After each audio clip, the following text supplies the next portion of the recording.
These two gentlemen who went to Howard University, one of them would end up singing background for Erykah Badu. Put a finger in that. I also ended up being in a band with some fellow students of the school, and we started to tour DC. So I'm performing at places like Tacoma Station and the Warner Theater, and we are absolutely underage, so we had to perform under a secret name to perform in clubs. I was about to ask, at what age? Yeah, I was 16. We even performed down the Apollo. Unfortunately, that night I couldn't go because I was in a secret meeting with Andre Harrell, who had come to hear the group that I was in called In Time. And this band that I was in, however, we all auditioned to go to North Carolina Central University. And the whole band received full scholarships to this school. And I got accepted to Howard and some other schools.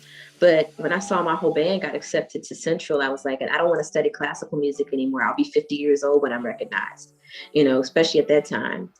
I decided to go to North Carolina Central University, and that's where my whole life changed. I got the call to sing with Erykah, and while I was also there, I was in a music industry class with Fonte Coleman, Pooh Bear Jones, and Pat Douthat, who would later be Ninth Wonder, and Darian Brockington, who is probably one of this world's greatest R&B balladeers, who was my choir brother at North Carolina Central University. And I was part of the focus group for Who is Jill Scott. So we would listen to these records and then tell them what we liked. And so the professor who was there, Chip, had actually submitted a record that was turned down by Steve McKeever, and he was pissed.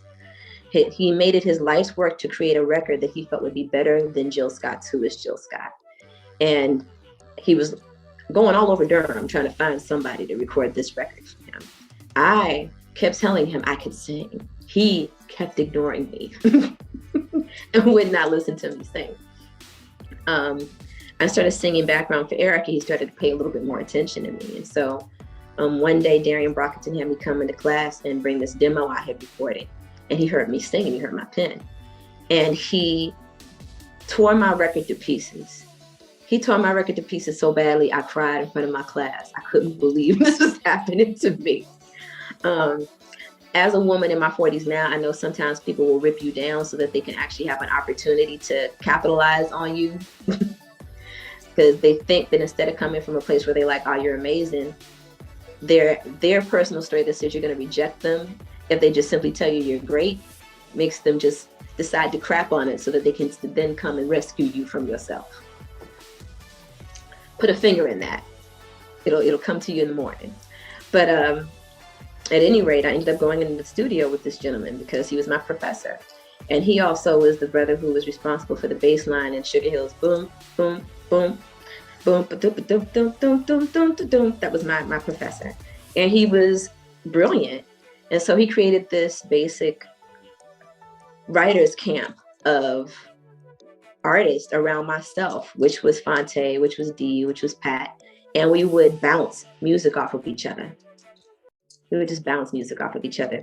Fonte introduced me to Parliament again and Bootsy, and we would go to record stores where we could play the records. Remember, you could go to a record store and you might be able to ask for the record and be able to play it, or, sit with earphones, and we would listen to all these records all day. So he would introduce me to, funk, and I would introduce him to Miles Davis and Kim Burrell, and he would introduce me to Radiohead. And so we would do these exchanges, and all of us would come together and we would rate people's records. Fonte would make people cry. He and Ninth Wonder would make people cry sometimes with their critical ear, but they were always right. And so I ended up being a hook singer for the first incarnation of Little Brother, which was a group called Gimme. But I was the one that was in and out of studio and always on tour. So I would kind of just float in and out, but we were all encouraging each other's purpose. So long story short, I put out my record, Hear Me. I'm on tour with Erykah at the time. I'm going to school while touring with Erykah Badu. And let me rewind. When I auditioned for Erykah, I auditioned on a Sunday. My mother and I had cleaned out our accounts for me to come to Dallas, Texas, because she was looking for somebody from Dallas. I did not say that I wasn't from Dallas. I just didn't say I wasn't from Dallas. I auditioned on a Sunday and was on the road on a Wednesday. I learned 17 songs. And then I was out there on the road with her for 7 years. I had a chance